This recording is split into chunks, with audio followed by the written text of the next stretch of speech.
এদিকে সারা দেশে থানায় ফিরতে শুরু করেছেন পুলিশ সদস্যরাও। এ বিষয়ে বিস্তারিত জানাতে চট্টগ্রাম ও কুষ্টিয়া থেকে সরাসরি যুক্ত হচ্ছেন সহকর্মী একেএম নাজিম ও নাহিদ হাসান তিতাস। প্রথমে চলে যাচ্ছি চট্টগ্রামে। নাজিম, কাজে ফেরার বিষয়ে কি বলছেন পুলিশ সদস্যরা?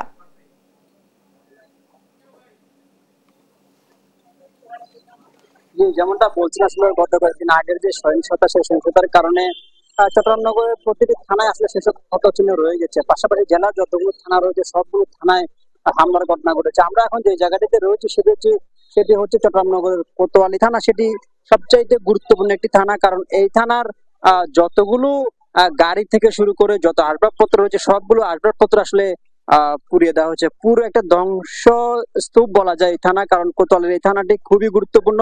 কারণ এই থানার আন্ডারে চট্টগ্রাম জেলা প্রশাসনের কার্যালয়, আদালত ভবন সহ আশেপাশের যতগুলো গুরুত্বপূর্ণ এবং জেলখানা যে কারাগার রয়েছে সেই কারাগারও কিন্তু এই থানার আওতাধীন পড়ে।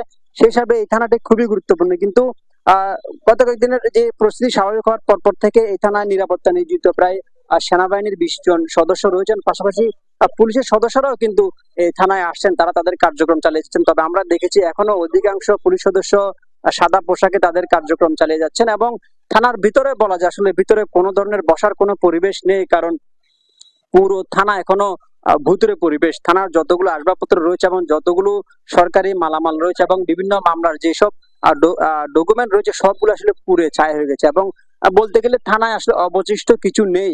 কারণ যতগুলো আসবাবপত্র থেকে শুরু করে যা যা ছিল, পুলিশ সদস্যের কিছু মালামাল থেকে শুরু করে সাধারণ মানুষের যে বিভিন্ন মামলার যে আলামত ছিল সবগুলো আলামতেই পুড়ে ছাই হয়ে গেছে। এখানে যেগুলো দেখতে পাচ্ছেন সবগুলো হচ্ছে আসলে ধ্বংসস্তূপ বা দাঁড়িয়ে আছে, কিন্তু এখানে আসলে কিছু নেই। পুলিশ সদস্যরা এখানে আসছেন, মেট্রোপলিটন পুলিশের ঊর্ধ্বতন কর্মকর্তারা এই থানা পরিদর্শন করছেন, পুলিশের সদস্যদের সাথে তারা কথা বলছেন। যত দ্রুত সম্ভব যে পুলিশের কার্যক্রম সেটি শুরু হয়েছে। আমরা সকাল থেকে দেখেছি এই থানায় সাধারণ মানুষরা আসেন, তারা বিভিন্ন সমস্যা নিয়ে থানায় আসেন। থানার পাশে একটি গোল ঘর রয়েছেন, সেই ঘরেই কিন্তু পুলিশ সদস্যরা তাদের আপাতত কার্যক্রম চালিয়ে যাচ্ছেন। সাদা পোশাকে পুলিশ সদস্যরা এসে এখানে তাদের যেই থানার কার্যক্রম বা বিভিন্ন মামলার কার্যক্রম সেটি তারা চালিয়ে যাচ্ছেন। তবে নিরাপত্তার যেটি বলা যায়, নিরাপত্তার জন্য আসলে এখানে সেনাবাহিনীর পাশাপাশি পুলিশ সদস্যরা কাজ করছেন। আমরা গত কয়েকদিন ধরে দেখেছি বৈষম্য বিরোধী ছাত্র আন্দোলনে যারা সমন্বয়করা রয়েছেন তাদের সাথে আইন শৃঙ্খলা বাহিনী থেকে শুরু করে জেলা প্রশাসনের পক্ষ থেকে বারবার বৈঠক করা হচ্ছে, তাদের সাথে বারবার সভা করা হচ্ছে, বিভিন্ন থানা পরিদর্শন করা হচ্ছে এবং যত দ্রুত সম্ভব পুলিশ যেন দ্রুত আগের মতো সাধারণ মানুষকে সেবা দিতে পারে সেই লক্ষ্যে কাজ করছে। কিন্তু জেলা প্রশাসন এবং বৈষম্য বিরোধী আন্দোলনে যারা সমন্বয়ক রয়েছেন তারা কথা বলছেন। আরেকটি বিষয় বলে রাখি, চট্টগ্রাম জেলার মধ্যে যতগুলো থানা রয়েছে সবগুলো থানারই একই অবস্থা এবং এগুলোর মধ্যে বেশ কয়েকটি থানা ইতিমধ্যে চালু হয়ে গেছে, তাদের কার্যক্রম স্বাভাবিকভাবে তারা চালু করছেন।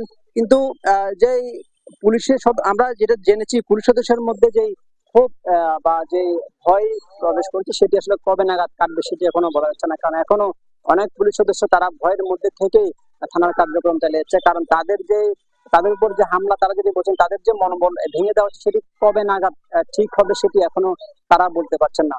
আমরা এখন চলে যাব কুষ্টিয়ায়, সেখানে রয়েছেন আমাদের সহকর্মী নাহিদ হাসান তিতাস, তিনি জানাবেন বিস্তারিত। তিতাস। ধন্যবাদ নাজিম। সারা দেশের মতো কুষ্টিয়াতেও স্বাভাবিক কার্যক্রম শুরু করেছে পুলিশ। আমি সকাল থেকে দেখেছি যে কুষ্টিয়ার যে সাতক্ষী থানা রয়েছে সাতক্ষী থানারই কিন্তু স্বাভাবিক যে কার্যক্রম সকাল থেকে শুরু হয়েছে এবং তারা এখানে সাধারণ মানুষ আসছেন এবং তাদের যে অভিযোগগুলো সেগুলো নিচ্ছেন এবং জিডির যে কার্যক্রম সেটাও কিন্তু চলছে। আসলে এই যে স্বাভাবিক কার্যক্রম ফেরার পরে কিন্তু সাধারণ যারা মানুষ রয়েছে তাদের মধ্যে অনেকটাই স্বস্তি বিরাজ করছে। তারা বলছে আসলে গত কয়েকদিন পুলিশ না থাকার কারণে কিন্তু নিরাপত্তাহীনতায় ভুগছিলেন, যে নিরাপত্তাহীনতাটা কিন্তু এখন দূর হয়েছে। অর্থাৎ আমার সাথে একজন সাধারণ মানুষ রয়েছে সদর থানায়, তিনি একটি অভিযোগ জিডি দায়ের করতে এসেছেন। আসলে একটু কথা বলতে চাই তার সাথে, আপনি কেন এসেছেন আর আসলে পুলিশের কার্যক্রম শুরু হয়েছে এতে আপনি খুশি কিনা? হ্যাঁ, অবশ্যই খুশি। এটাতে মানে আমাদের দেশের আইন ব্যবস্থা কিছুদিনের জন্য হলেও দুর্বল হয়ে গিয়েছিল, এখন আস্তে আস্তে সেটা পর্যায়ক্রমে ধীরে ধীরে মানে বৃদ্ধি পাচ্ছে, আইন ব্যবস্থা মানে শক্তিটা একটু বৃদ্ধি পাচ্ছে। কিন্তু তারপরে এগুলো আস্তে আস্তে মানে বোঝা যাচ্ছে যে ঠিক হবে, ইনশাল্লাহ আস্তে আস্তে ঠিক হয়ে যাবে।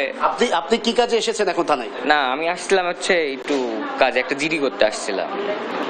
যেমনটি শুনছিলেন আসলে সাধারণ মানুষের কিন্তু অনেকটাই স্বস্তি ফিরেছে যখন পুলিশ কাজ শুরু করেছে এবং তারা জিডি করছে এবং বিভিন্ন ধরনের যে অভিযোগ সেগুলা দায়ের করছে। এবং আমরা দেখেছি যে পুলিশ কিন্তু তাদের যে স্বাভাবিক কার্যক্রম সড়কে নেমেছেন এবং তারা যে কোনো ধরনের অপ্রীতিকর ঘটনাও কিন্তু নিয়ন্ত্রণে তারা কাজ করে যাচ্ছেন। আমার সাথে একজন পুলিশ সদস্য রয়েছে, আমি তার সাথে একটু কথা বলতে চাই। আসলে থানার স্বাভাবিক কার্যক্রম কেমন চলছে এবং আপনাদের প্রত্যাশা কি আগামী দিনে?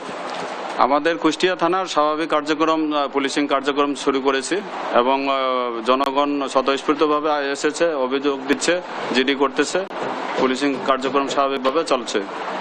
যেমনটি শুনছিলেন, আসলে পুলিশ সদস্যরাও কিন্তু বলছে তারা তাদের স্বাভাবিক যে কার্যক্রম সেটি কিন্তু তারা চালিয়ে যাচ্ছেন, অর্থাৎ যে কোনো ধরনের যে আইন শৃঙ্খলার যে কিছুদিন অবনতি হয়েছিল সেই অবনতির নিয়ন্ত্রণে কিন্তু তারা মাঠে নেমেছেন এবং কাজ করছেন। আমি একটি বিষয় জানিয়ে রাখতে চাই, কুষ্টিয়ার 7টি থানার মধ্যে 6টি থানায় কিন্তু থানাতেই কার্যক্রম চলছে। কুষ্টিয়া সদর থানা আন্দোলনের সময় ক্ষতিগ্রস্ত হয়েছিল এবং অগ্নিকাণ্ডের ঘটনা ঘটেছিল, তার কারণে কিন্তু স্থানটি পরিবর্তন হয়ে অস্থায়ীভাবে সদর যে ফাঁড়ি রয়েছে সেই ফাঁড়িতে কিন্তু কার্যক্রম পরিচালিত হচ্ছে। আমরা এতটুকু বলতে পারি, যারা সাধারণ মানুষ রয়েছে তারা কিন্তু স্বস্তি প্রকাশ করছে এবং তারা স্বস্তিতে রয়েছে। তারা বলছে যে পুলিশ যদি তাদের নিয়মিত তাদের কার্যক্রম এবং জনগণের সেবা করে এবং তারা আইন শৃঙ্খলা রক্ষায় পদক্ষেপ নেয় তাহলে কিন্তু খুব দ্রুতই স্বাভাবিক হয়ে যাবে কুষ্টিয়ার পরিবেশ। এই ছিল কুষ্টিয়া থেকে আমার কাছে সর্বশেষ খবর। ডানা।